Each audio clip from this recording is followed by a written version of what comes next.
I will call this meeting of the Sacramento County Regional Sanitation District to order. Would you please call the roll? Yes. Good morning, Directors Ashby. Here. Bruins. Present. Frost. Here. Guerra. Harris. Here. Hume. Kennedy. Here. Lee. Morin. Nottoli. Orozco. Here. Peters. Here. Serna. Here. McGarvey. Here. Villegas. Here. Warren. Carr. Here. You have a quorum. Thank you. Ms. Ashby, would you please lead us in the pledge to the flag? Sure. I pledge allegiance to the flag of the United States of America and to the republic for which it stands, one nation, under God, indivisible, with liberty and justice for all. This meeting of the Sacramento Regional County Sanitation and Sacramento Area Sewer Districts is being broadcast live on Metro Cable 14, the local government affairs channel on the Comcast, Consolidated Communications, and AT&T U-verse cable systems. The meeting is closed captioned for our hearing impaired viewers and webcast at www.sacmetrocable.tv. Today's meeting will replay Sunday, July 30th at 6 p.m. on Channel 14. In accordance with Government Code 54952.3, compensation for a meeting of these legislative bodies is required to be verbally disclosed. The amount of $100 will be paid for each member participating today as a member of the Sacramento Regional County Sanitation District, and the amount of $100 will be paid for each board member participating today as a member of Sacramento Area Sewer District. Compensation for Sacramento County supervisors and City of Sacramento council members is paid to the county and city respectively to partially offset the costs of those governments. Compensation for other board members is delivered to the individuals. Members of the audience wishing to address the board should fill out a speaker identification form located at the back of chambers and hand it to the clerk. Please speak into the microphone when addressing the board and state your name for the record. Please silence your electronic devices at this time. Thank you. Thank you. We have a slight adjustment to the agenda. If we hear items 1 through 12, and then convene in closed session and hear the Sacramento Regional Sanitation District matter first, then we can let the other members who are not on the sewer district depart. If there's no objection, we'll proceed that way. Seeing none, please call the first item. Right. Acting as Sacramento Regional County Sanitation District, your item numbers 1 through 6 are your district consent matters.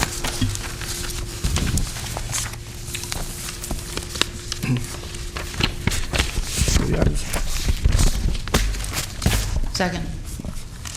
We have a motion. Oh, I'm so sorry. Say again? What are you sorry about? I'm sorry. Oh, I didn't hear the motion. I moved. Oh, okay, I'm sorry. Okay. Sorry, no problem. Yeah. No second.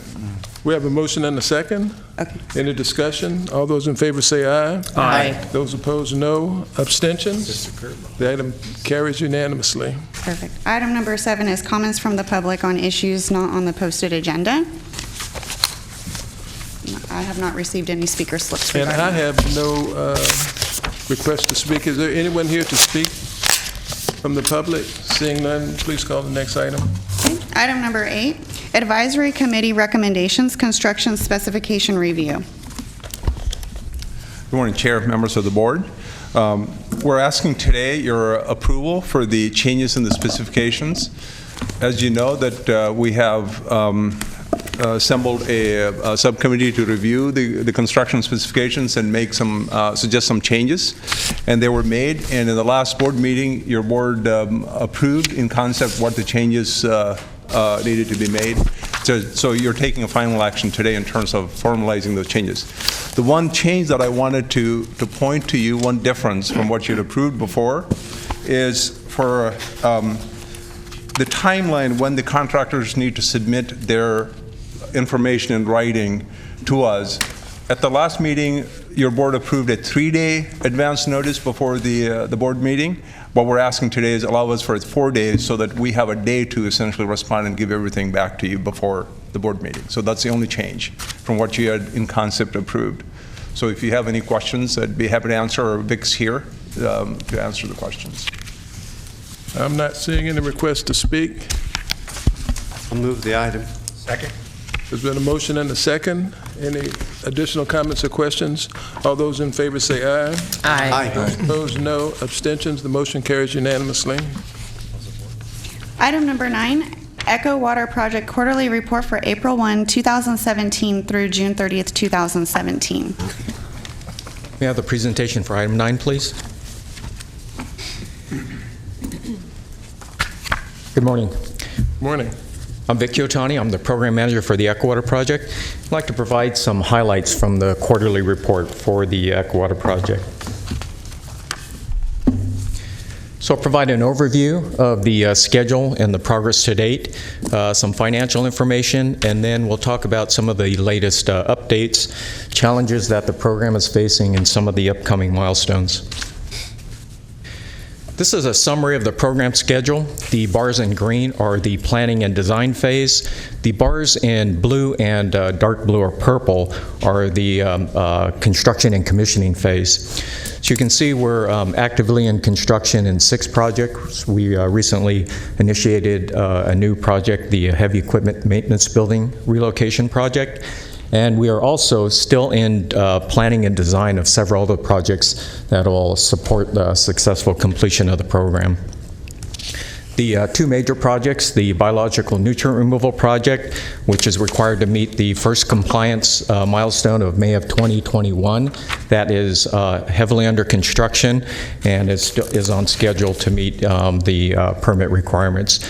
The other major project, the tertiary treatment facilities project, is in design. We're a very aggressive design schedule. We're on track to complete that design and issue bids probably in January or February of 2018. At the last quarterly report, there was a request to provide some additional information about project schedules, individual project schedules. And so I want to probably explain this. I added this graphic, and I'll probably need a little bit of explaining to do to show you how the projects are intertied.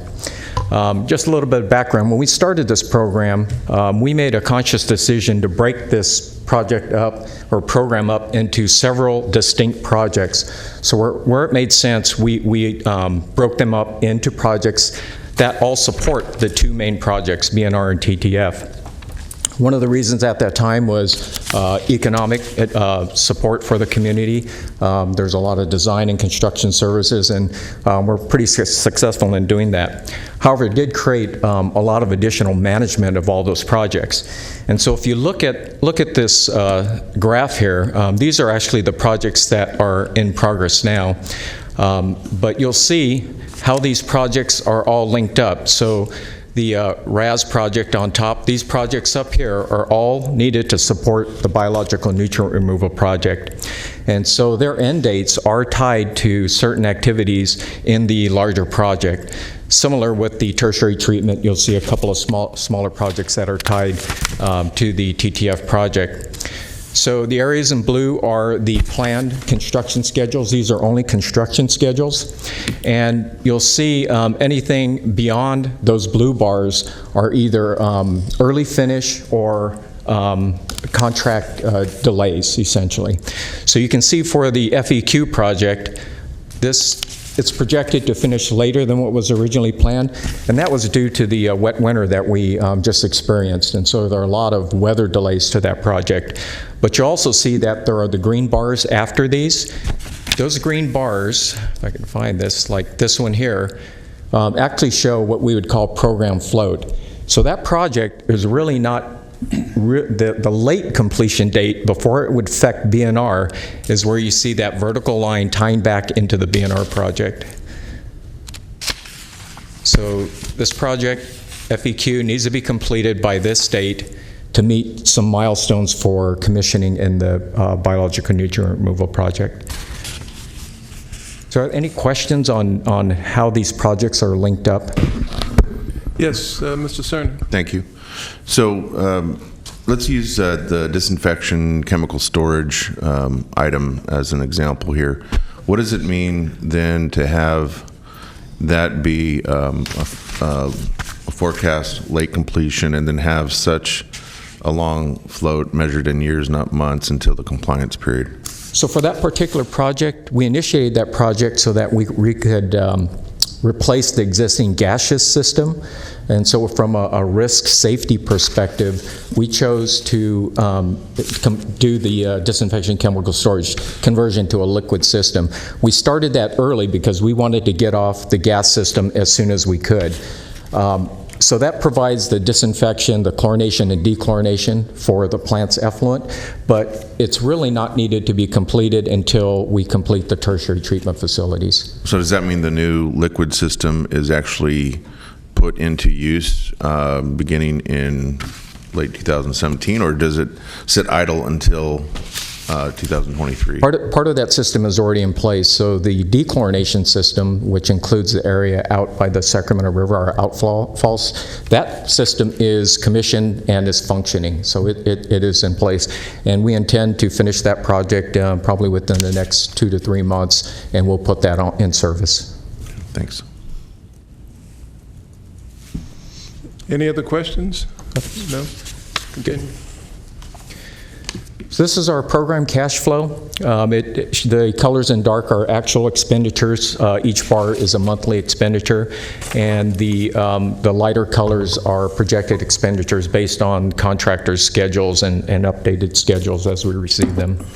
So you can see we are definitely ramping up the expenditures, and that's due to all the construction activities. I mentioned tertiary treatment will be starting in spring of 2018. BNR will still be in full swing, and so we'll see that big spike of expenditures and construction activities. This is just a graph showing that the orange bars are our projected cost, the green bars are actual expenditures, so we are still tracking below our budgeted numbers. One thing to note that is to be careful when you look at this, that if you start falling much below actual expenditures, it could mean that there's not enough construction taking place. So that's something that we're closely watching, working with the contractors for the couple of projects that we have some schedule slippages through the winter. So we're definitely working with them to develop recovery schedules to get them back on track. Vic, You have another question? Yes. before you leave that slide, is it possible that the next time we get a report back on this and you show this, which is great news, that like the previous slide, you have a cumulative bar in terms of the cumulative delta between projected and actual? For each project? No, as you Or just- progress, just total project cost. Okay, we could do that in numbers, sure. Great. Yep, Thank can you. do that. So just a few program updates. This summer, our contractors have definitely ramped up getting out of the wet weather. There is a lot of major construction activity out on the site. I mentioned we initiated a new construction contract, and that is taking off very rapidly. And that one is tied to the tertiary treatment facility so that we can clear that area out for a quick start on that contract. We've logged over 610,000 work hours to date. We've suffered 6 lost time injuries, relatively minor in nature. No deaths, dismemberments, or anything like that. Excuse me. SRF reimbursements are flowing in. We've currently received over $250 million in SRF reimbursements. We get quarterly inspections from the State Board, and those have all gone very well. So they have no questions. Their comments are, we probably provide the most complete information from any project they've dealt with. And finally, even though we're in heavy construction, we are looking at planning the commissioning phases of the projects. And there's a lot of interties with these projects during commissioning, integrating with plant operations. And so we're working very hard with the contractors to develop really good commissioning plans. Get into some photos from the projects. This is an aerial of March 30th. You can see this is the flow equalization project in the basins down here. This is the biological nutrient removal project construction area here. Nitrifying side stream treatment is tucked in here. Those are kind of our major projects. And then the secondary sedimentation, the RAS project, is located in our existing facilities there. So you can see this is current as of June 30th. You can see for the FEQ, the additional concrete that's been placed in the basins.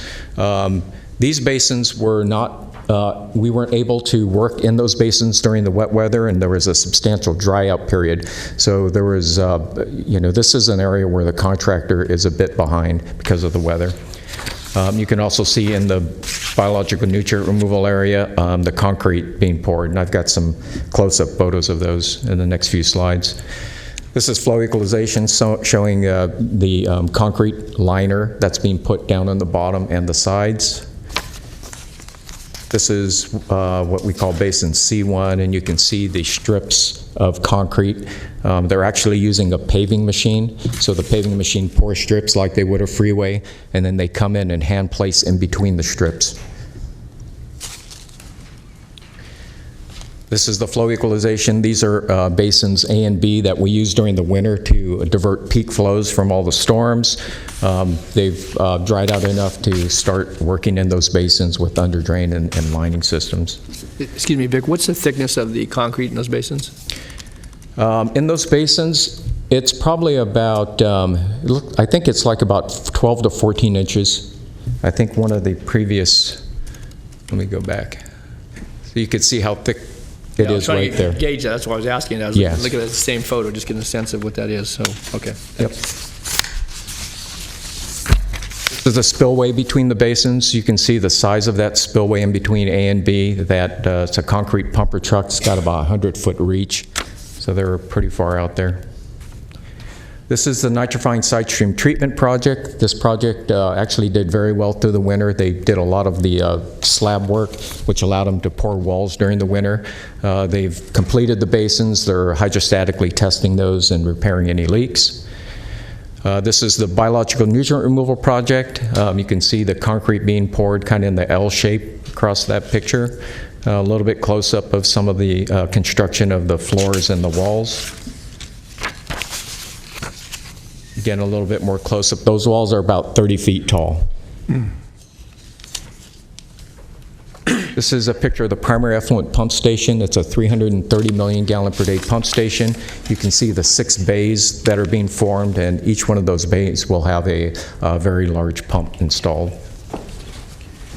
This is a disinfection chemical storage project. The construction is essentially complete. We're just, again, working out some bugs during commissioning. The return activated sludge project. This project is one of the only projects that's right in the heart of one of our process areas. This is an active process area. The complexity with this project is that we need to have the majority of those tanks in service during wet weather. So the contractor is only able to work inside those tanks and do the modifications during the winter. Then he has to demobilize. We put them all back in service so that we can handle wet weather flows, and then he can come back in the summer and complete work there and in the channels. So it's a very difficult project in coordinating with our plant operations. It's a little bit close-up of the work. They're replacing the 48 pumps that are around the tanks, so you can see very constrained working areas as well. So again, some of the challenges that we're facing, I mentioned commissioning. We are rapidly getting close to commissioning these facilities, and the commissioning plans are pretty complicated for some of the projects. So we're actively working with contractors early. This is an area where they typically don't put a lot of effort into, so we're picking that up and putting that effort because there's a lot of interaction not only with existing operations but with other project constructions and tie-ins. Also, we are working hard with the contractors, as I mentioned, about some project slippages due to weather and other circumstances. And so we're actively working with them to either resequence or accelerate their work so that we can maintain the schedules and they don't affect the B&R project. Some of the upcoming milestones for this fall, we expect to complete commissioning of the disinfection chemical storage project. We'll start commissioning of the first phase of the return activated sludge project. And then we'll be coming back to this board for amendment for the program management services. That's a contract that we've let out in like about 2-year increments. And so we're about running up to that time where we need to come back to the board to request additional funds for the services to complete. And this is the program management consultants that we've hired. In the winter of 2017, we expect to complete the design for the tertiary treatment facilities project. That's the last major project that allow us to meet the second milestone of May of 2023. We'll be back to the board, final accepting the disinfection chemical storage project. And then we'll be bringing an amendment to one of our construction management contracts for the TTF project.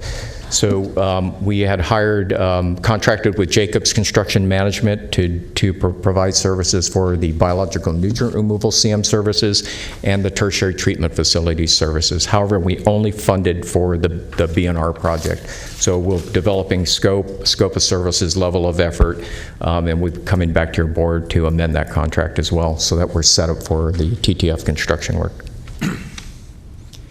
So in summary, safety continues to be our main focus. We actively are out in the field, 2 full-time safety officers working with the contractor safety personnel, and they are doing a very good job.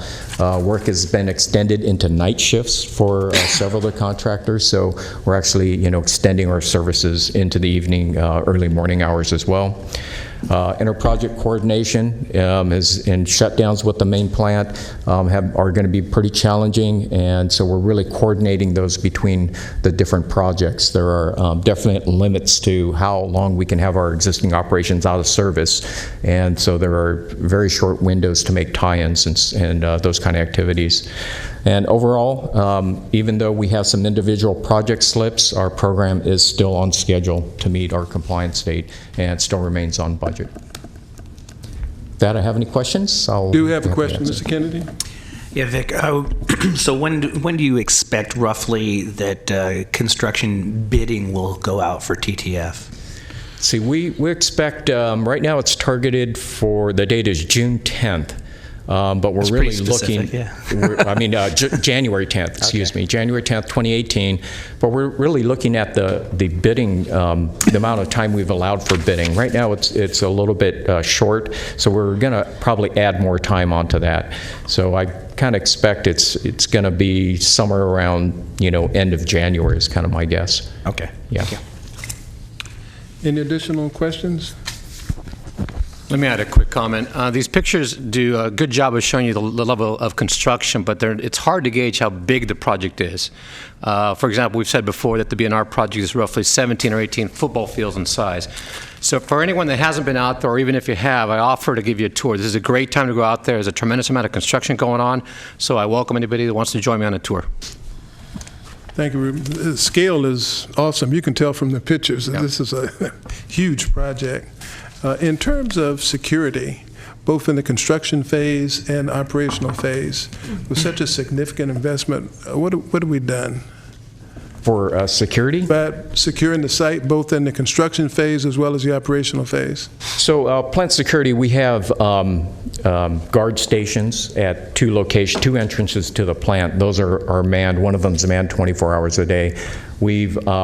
We constructed the new Dwight Road that comes off Laguna into that. We've designated that as our construction access for all construction activities. So all the personnel, any of the deliveries, equipment, materials, all should be coming in that gate. So they are, we actually issue electronic badges to every individual employee contractor that comes on site. So we're actively managing the changing workforce. So as they come on site per project, when they're done, we query back to the general who's on your payroll, and we deactivate badges so they don't have access. So it's a lot of work to do, but it's something for our site security that we're trying to maintain. Internally to the plant, into the main process area of the plant, we do have a secondary security fence that the contractors do not have access for, the ones that don't need it. For example, the RAS project is right in the middle of our process, so they have access to get into that area. But we put a lot of effort into controlling access onto the site. And building on that, during working hours, we have at least 4 security guards on site, some at the gates, some roaming around. Even in the middle of the night, we have a minimum of 2 guards, and there's always one in a truck driving around the site, making sure it's secure and safe. So there's always good security. So To issue these contractor badges, they are required to go through orientation for safety and environmental, and they also get drug tested. So every contractor that comes onto our site has to go through this orientation process before they'll receive a badge to enter the site. And on the south end, I assume it's the south end because it's at the bottom. Is that a wall or a berm or a levee? What is that? The south end of the site, let's see. It's well back. To an aerial. Were you looking at one of the aerials? Yes.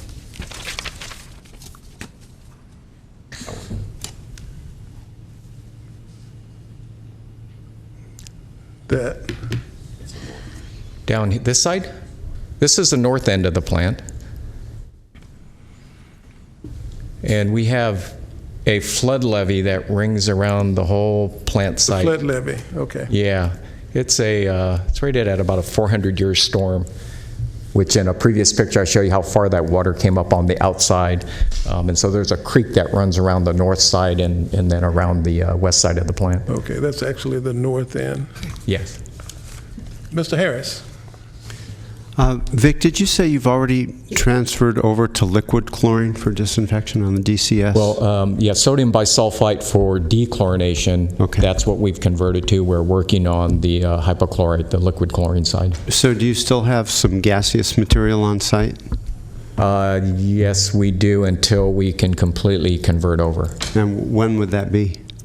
My best guess at this point would be in about September of this year. And the security around the rail cars with chlorine gas is what? There is an additional security beyond the one around the process area. We have additional security just around the chemical area. And as Ruben mentioned, we have guards that are stationed out in that area. All right, thanks. Yes. And we have armed guards for that area. Yes. That would make sense. Mr. McGarvey? Yes, earlier you said that there's a set timeline on how much time you have to shut it down. How much time do you have to shut down the plant? I'm thinking of all the business you do on a daily basis, and to shut that down, it just boggles the mind. So how much time would you have on that? So we have, if we have all of those basins, so these are all the storage basins that we have to store either primary influent, effluent, or secondary effluent in this basin. We think we have enough storage if they were empty for about 2 days maximum, and then we have to bring all that back into the plant to retreat if it's in those basins. So it's a juggling effort with amount of storage, how long of shutdowns. So we put constraints in our projects where those large shutdowns can only be done in the summer. So when we have lower flows, more storage, those kind of activities. Okay, yeah, I was just thinking if we had another winter like we just had, that would make things rather awkward for you. Yes. Any other questions? Well, thank you very much. This is an awesome project. The scale is stunning. Good job. All right, thank you.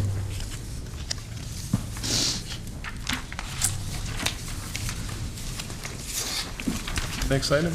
Okay, item number 10, non-rate and non-fee revenue use policy advisory committee meeting and report and policy update.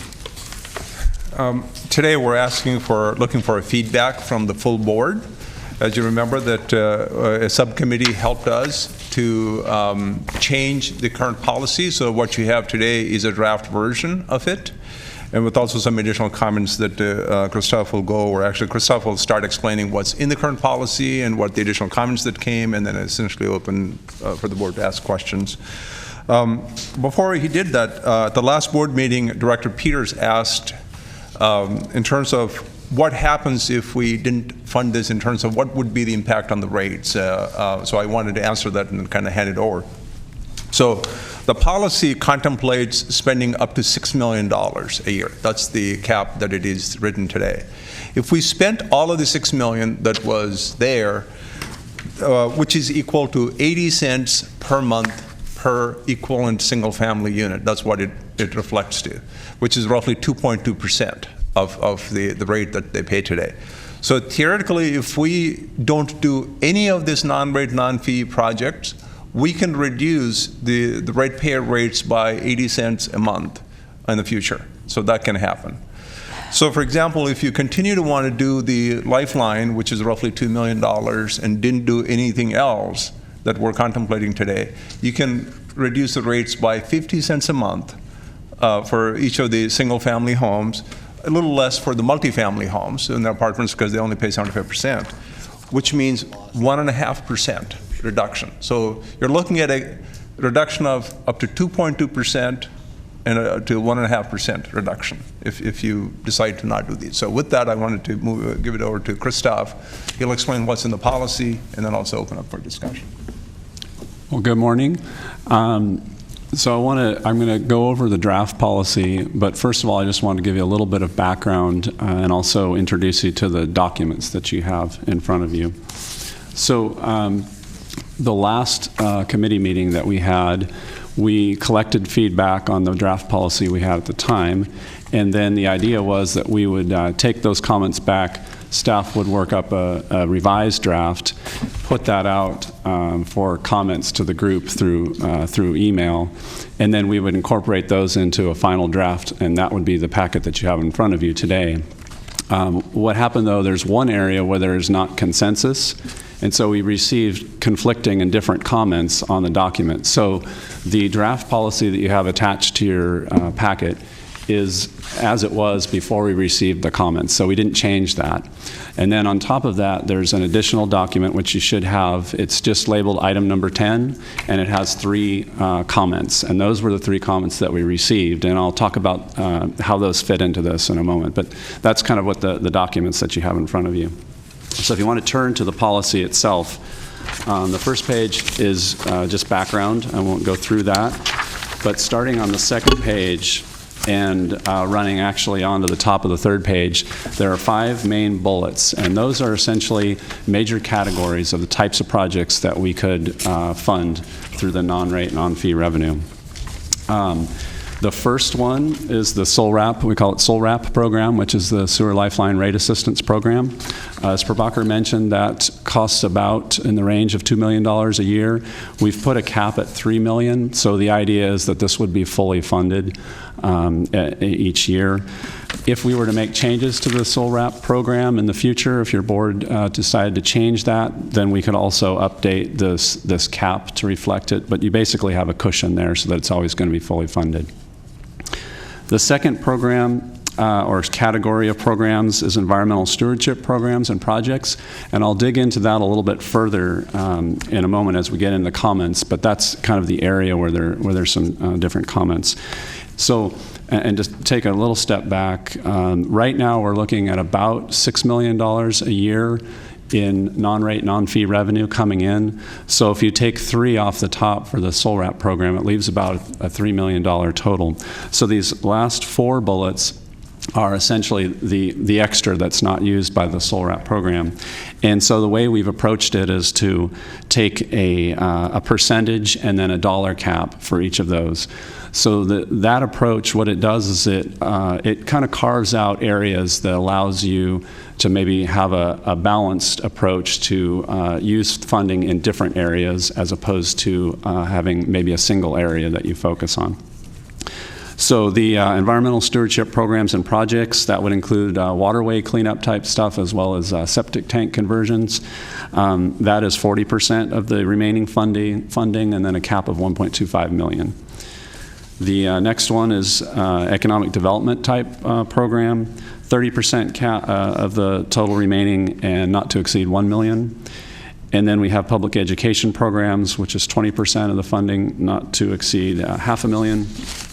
And then the last bullet is essentially the catch-all. There's other items that come up that are related to our mission and vision, and that's 10% with a cap of $250,000.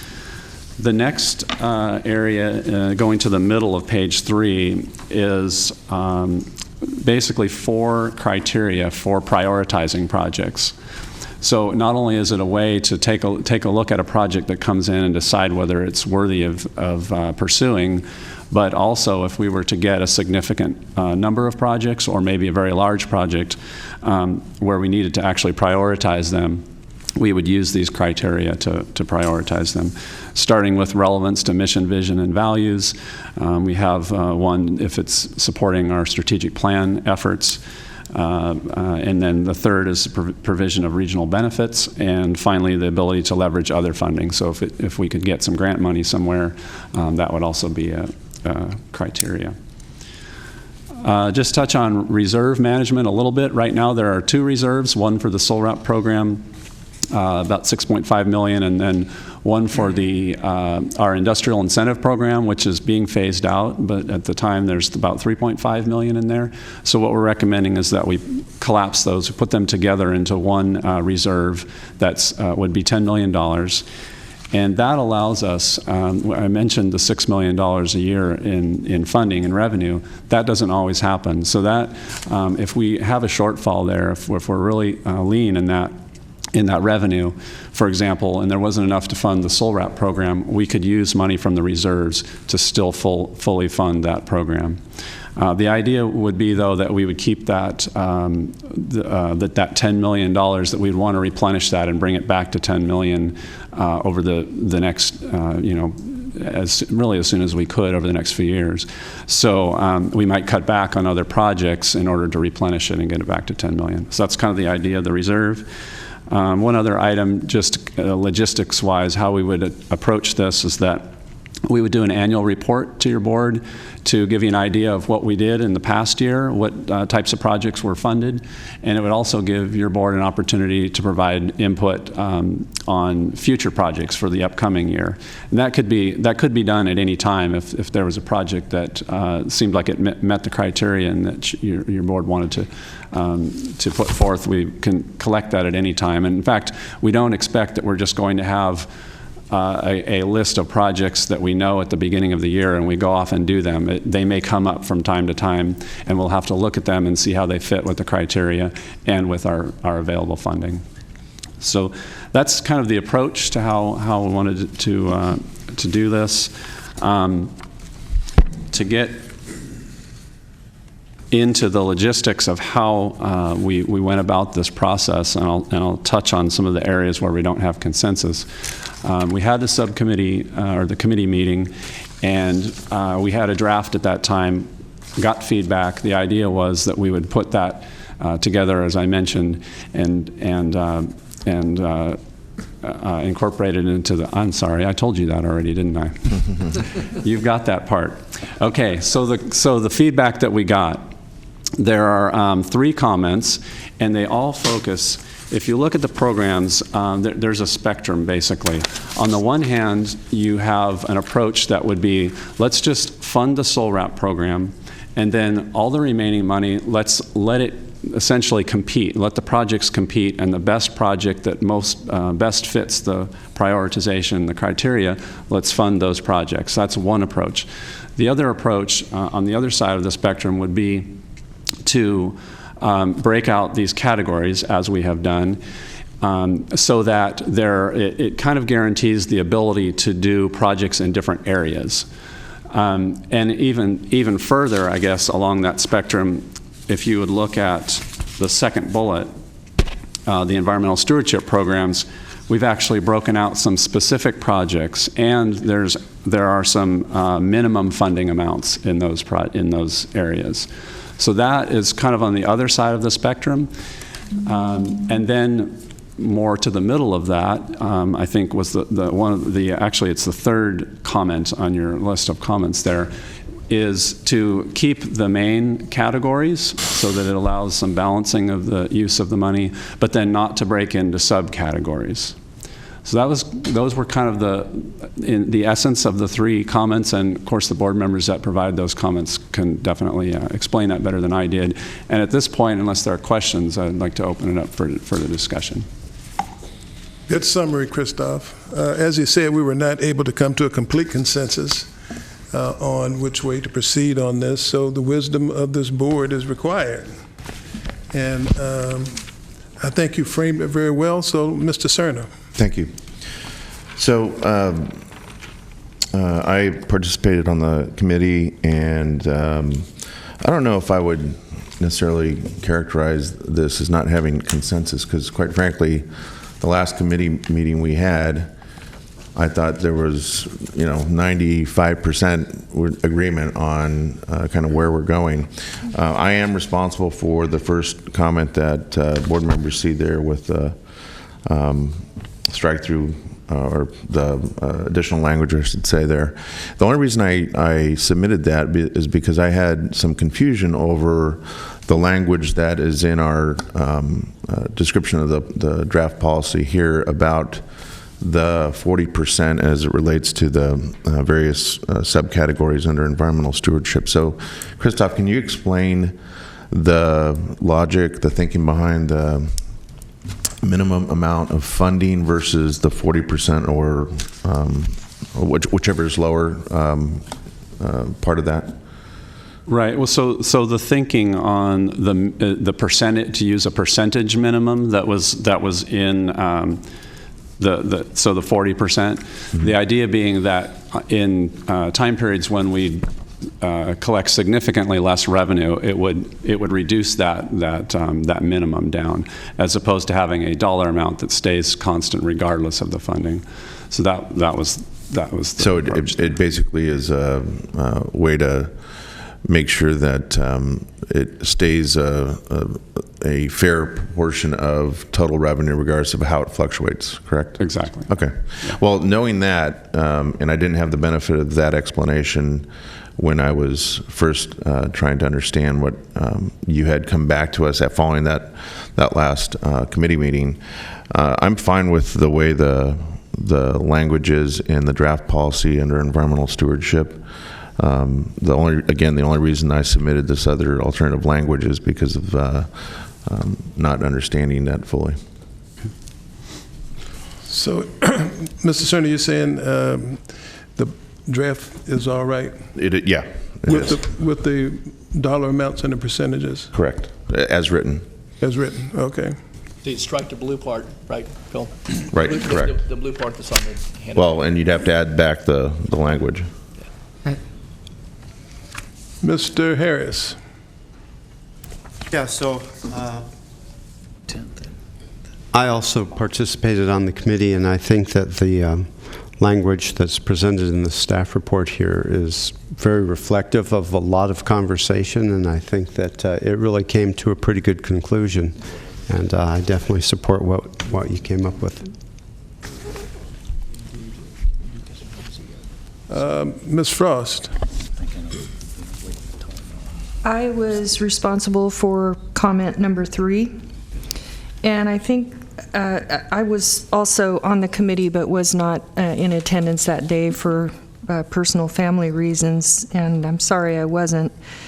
The comment that I made, I think, emanates from my thoughts around sensitivity for the ratepayers, and I think it would be, wearing my regional SAN hat, that it would be in the best interest in writing this policy to leave flexibility so that with changing markets and changing issues and needs and emerging technologies, and as things are shifting from year to year, regional SAN can have the capacity to be able to reevaluate on an annual basis how that money will be spent.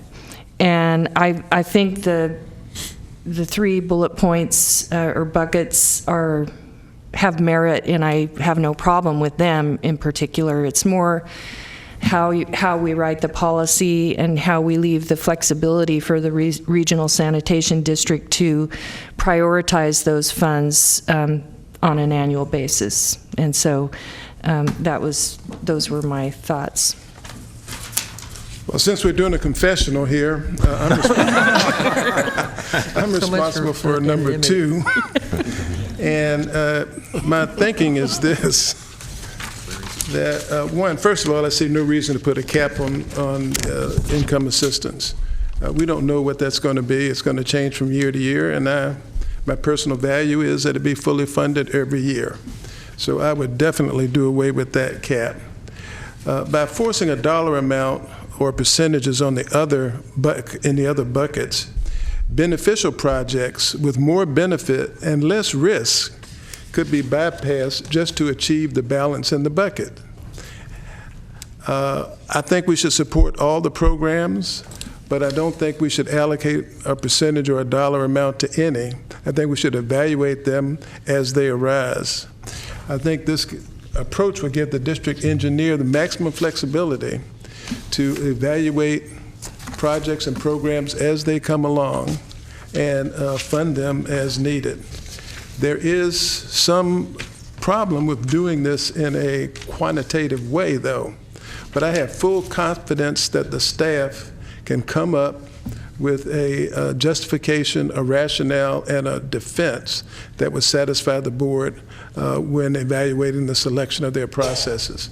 So essentially what I'm saying is eliminate the buckets, eliminate the dollar amounts for all of the buckets, and to evaluate the projects as they come along on the criteria that's enumerated in the policy.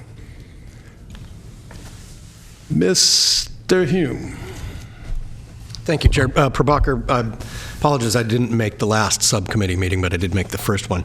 Refresh my memory, the SOLRAP program right now, there's about a $2 million need That's for correct. that? And that's the capacity, everybody that wants it gets it? Yeah, so there's still some potential changes to it. One of the things that Director Carr was contemplating is today our program only funds for the owners of the properties that are actually paying the bill. So if somebody is living in an apartment complex and it's a low-income apartment complex, the residents won't get any checks from us. It's because the owner who's renting these places to them is not qualified, he's not meeting the minimum income limits, they're not getting it. So. But typically, the owner would be the one paying the bill, correct? That's right. The renter wouldn't be paying the bill. It's included in the rent. So, Yeah. assuming it's a pass-through, and the owner is not getting that, and which we're looking at perhaps changing it. If the owner can itemize in terms of this is what's for sewer charges, we could potentially go in and give them some credits. We do that for example, the mobile home parks, where there's residents it's in their rental statement, it says so much is for the sewer. And then we can credit against that as long as they met the income criteria. So we're contemplating on changing some things to potentially expand, but we have essentially reached a peak in terms of what peak used to be 16,000 folks on the list that needed help when the Great Recession hit. They're down to about 14,000 homes that today, 14,000 folks that receive that assistance today. So there could be an additional increase if we look at targeting in terms of the lower income folks. And that credit would pass through to the tenant, correct? That's correct. Again, it all depends on if they can put it in the bill, then we have the ability to say, okay, yeah, you get the check. And so do you have any idea off the top of your head what the impact of that policy change would be? I don't. Financially? I don't. Do you think it would be beyond this 50% increase that we've provided for by allocating $3 million? It would be a gradual. This would take some time for us to do the research and also target them and try to get their logistics ironed out so we can actually do this. So we will know. We will have enough time, and that's also the reason why we have the reserve, if there are shortfalls, to handle from that, and then come back and adjust the policy when it's necessary. So it'll give us some time. It's not an overnight thing. Okay, and then with respect to the environmental stewardship programs, as I recall, the American River Parkway habitat and cleanup was because what happens upstream of our plant, if it increases the califera or other nitrites or whatever in the stream, then we have to put even cleaner effluent into the river than what we would be if we didn't solve that problem. Is that so? It's a twofold. The one is regional sand's main purpose in existence is environmental stewardship, and when we handle sewage and we want to keep our environment clean, so the rivers is what we use to dispose of our wastewater. And it's considered essentially a public doctrine because, we have to do the things that's appropriate to make sure that our share, we're minimizing our impact. Now, if somebody has higher impact, because these are what's considered a non-point source, because you can't pick somebody and say, you can't permit them, hey, don't use that. So it disproportionately falls on the shoulders of the point sources like ours. So it is in the interest of the regional SAN in the long term to make sure that rivers are kept clean so that we have the ability to continue to do and manage our needs. So that's sort of a secondary level connection that's there. And we're trying to accomplish that through these programs to keep the rivers clean to the extent, for example, funding the boat cleanup. And you may have seen in the last year or two on the news that the boat kind of broke loose and homeless folks cut loose, and it's actually pretty filthy condition. It's moving down. So those are the kinds of things that we want to including the parkway cleanups where there's a human waste that's being dumped in certain parts of the river you really don't want to be in. If people know what happens there, they probably don't want to be in there. So to help clean up that. Okay. And other watershed type programs that may come about. Sure. Again, improving general water quality so that the impact downstream from us is lessened. And then my final question, kind of to Ms. Frost and Mr. Carr's point, is would it be prudent and how burdensome if we had, say, an annual report back on the programs that were funded that we can then make adjustments as necessary? That's what he said. We plan to do an annual report back. Again, as the recipients, we would imagine there's going to be recipients receiving these funds. We would be expecting them to provide reports to us in terms of what difference this funding is making. And ultimately, your board want to direct the funding to the right places that makes the best impact on the goals that we laid out.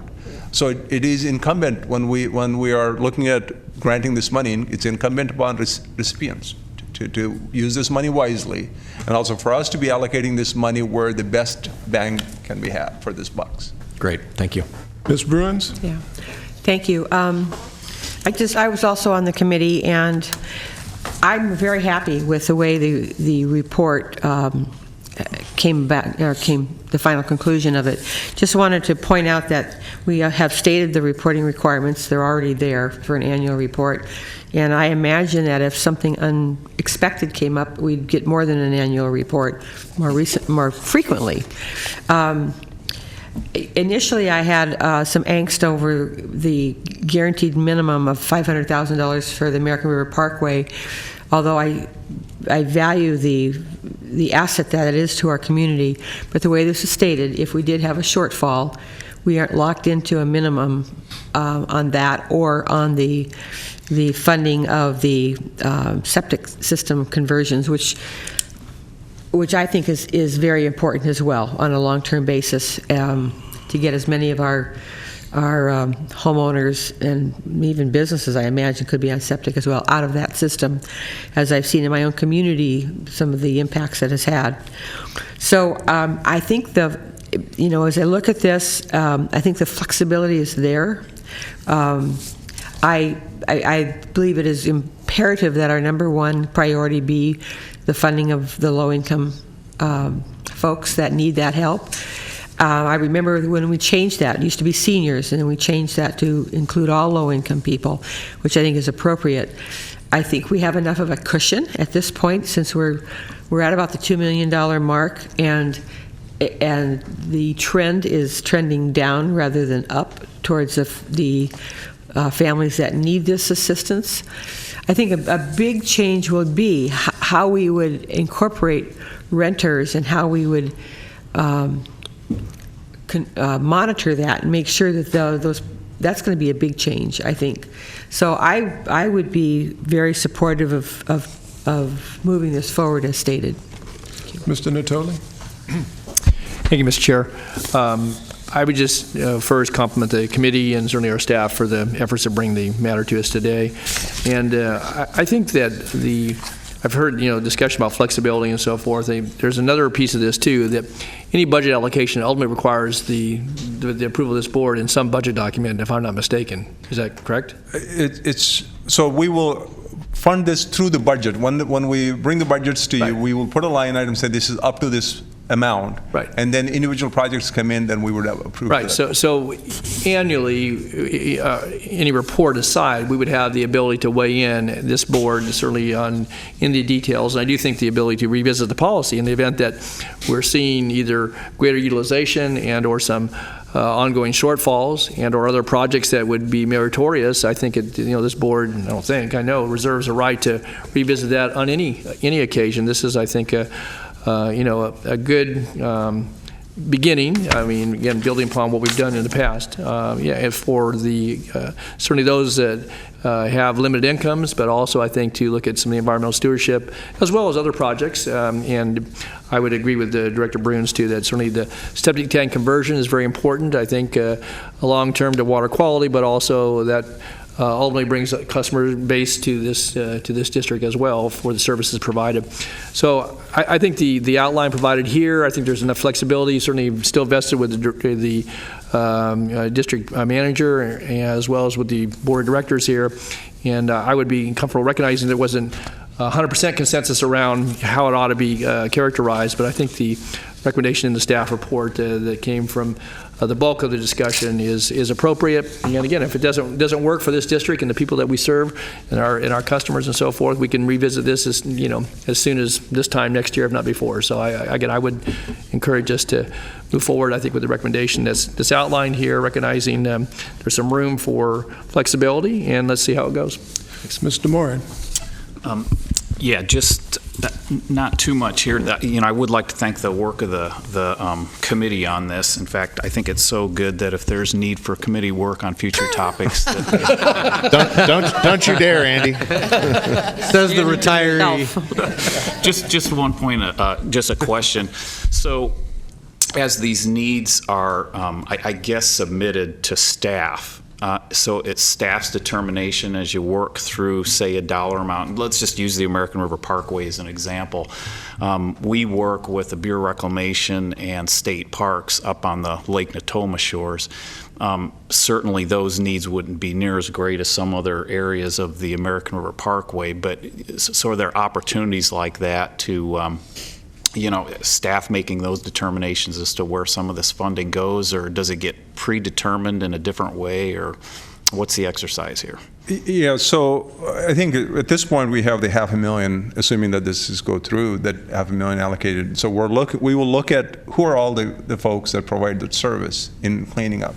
So we have the County of Sacramento, Parks Department has a responsibility. And you got the foundation, American River Parkway Foundation, and you have brought another entity to the table. So we'll look at to see what are the things that they're doing, and then where the best bang can for the buck.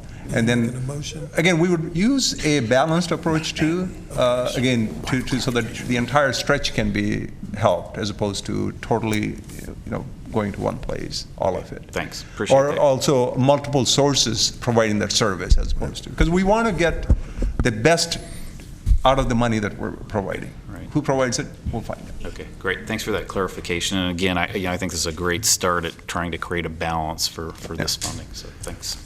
Mr. Serna. Thanks, Mr. Chair. So to Director Morin's point, which is certainly well taken, there's a lot of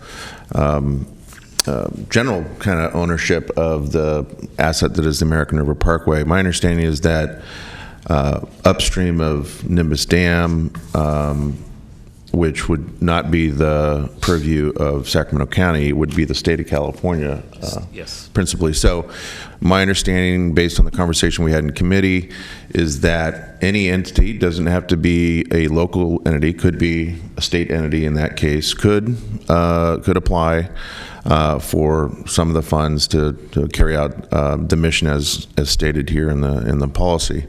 Not to labor this too long, but one thing that Christoph didn't mention, but I think is worthy of explanation here, is the good conversation I think we had in committee about oversubscription, undersubscription, and how, there's been a lot of talk up here about how this reflects flexibility, but there's even more so in terms of, in any given year, an entity that comes in consistently with need or matching funds, some of the funding prioritization criteria that's mentioned here in the policy. there would be that flexibility so that you could have dedication of resources to a particular project, not just environmental stewardship, but others, if there was over-subscription for that, but under-subscription for other needs. And so I think that's something that is important for the full board to hear as well. And then lastly, again, going back to I guess it's page 3 of the policy, the fact that we have a deliberative statement here about leveraging other funding, I think is very important, that to understand ahead of time at least some general categories that are in the policy is important for entities to understand so that they can begin to plan for how their independent governing bodies might appropriate funding, knowing that there is an opportunity for match from this district. So I think that's another important point to stress here. Mr. Villegas. Thank you, Mr. Chair. First of all, I just want to thank the committee for the work. This is a good starting point for the policy, and I think it makes a lot of sense. The only suggestion that I would make is that, given that we're starting with this policy, we don't really know 2-3 years from now exactly where it may end up. And as local government entities and as JPAs, we're very good at starting programs, but not so good at extracting out. And so I would caution us to be mindful of, as we fund projects, to not get too deep into a lot of hiring of staff that are going to require year-to-year funding. I mean, I think that's just one example, but I think we just need to be mindful of how committed we get to projects that are going to require funding year after year after year, because getting out of those is going to be almost impossible for us as we see the benefit of it. And that's just the nature of the business. When there's money, folks apply, we fund the right programs, and then things aren't as good and there's not as much money, and then we find ourselves having to try to figure out how to backfill that or get out of it, and we're not very good at that. So I would caution us as a policy matter to be thoughtful about what we fund and not get too deep into the weeds about funding positions that are going to require annual funding, because that's not. I don't think that's the role that we should be playing at this juncture with this new policy going forward. Because it's the ratepayer funds, and we ought to be very mindful of how we spend them. So. Just a thought. Thank you. Very good discussion. Do we have anyone here to speak on this topic? No? Yeah. Okay, I'll move staff's recommendation. Second. So we have a motion and a second for the staff recommendation. I will not be voting for the staff recommendation because I feel very strongly that we should not put a cap on how much we fund our low-income citizens. I think all of the other utilities in Sacramento County, I know SMUD, PG&E, the water districts, all fund our low-income customers, citizens, at a substantial discount. And I don't want to be on the side of the vote that says we're going to cap how much we're going to support our low-income residents. So I'm going to call for, let's call for a vote, and would you call director by director? Yes. Can I ask a question before the vote is taken? This is for the council. So this is presented as a feedback from the board. So can the board approve, give the direction to approve this so that we don't need to come back again? But we have a motion on the floor. That's what There's a point of clarification. But I'm just asking for clarification from the council. Yes, I think that's possible. Okay. Thank you. You clarified. Yeah. Okay. Ashby. No. Bruins. Yes. Frost. I have a question. Is it possible to ask? It's the staff recommendation that we're voting on with the buckets and the caps. Yeah. Let's call the question. I call the question. Is it possible for me to ask a question prior to voting? We will certainly allow it. Thank you, sir. My understanding is that there was then, based on this discussion, flexibility written into this policy on an annual basis. Is that correct? That's correct. If you look on page 3, so it'll say Regional SAN will periodically review the funding used in each of the program categories. If allocated funding is not being used in a program category, the funding may be distributed to other categories based on the needs in those categories. So there's a flexibility. Annual flexibility. That's right. Okay. then my vote is yes. Guerra. Harris. Aye. Hume. Aye. Kennedy. Aye. Lee. Aye. Morin. Yes. Nottoli. Aye. Orozco. Peters. Yes. Serna. Aye. McGarvey. Here, yes. Villegas. Warren. Carr. No. Okay, motion passes with Ashby and Carr voting no. You were right, Mr. Senator, there was a near consensus. Okay, we're going to adjourn to closed session at this point. There's one consent One other matter, item 11, and so if we could, Madam Clerk, can call item 11 and Acting as Sacramento Regional County Sanitation District and Sacramento Area Sewer District, item number 11 is your district consent matter. Move the item. Second. There's a motion and a second. All in favor say aye. Aye. Those opposed, no. Abstentions? And for item 12, just to let you know that we won't have the board meeting on August 9th. The next one would be August 23rd. Oh, So we shucks. will be skipping. So now we can go into closed session. Okay. You ready to? We'll come back into session, do the other. Yeah, so the plan is for the closed session for both the Regional San and SASD. We'll take the Regional San item first, and the Regional San members can leave after it's done, and the SASD will continue and come back here to close the SASD item.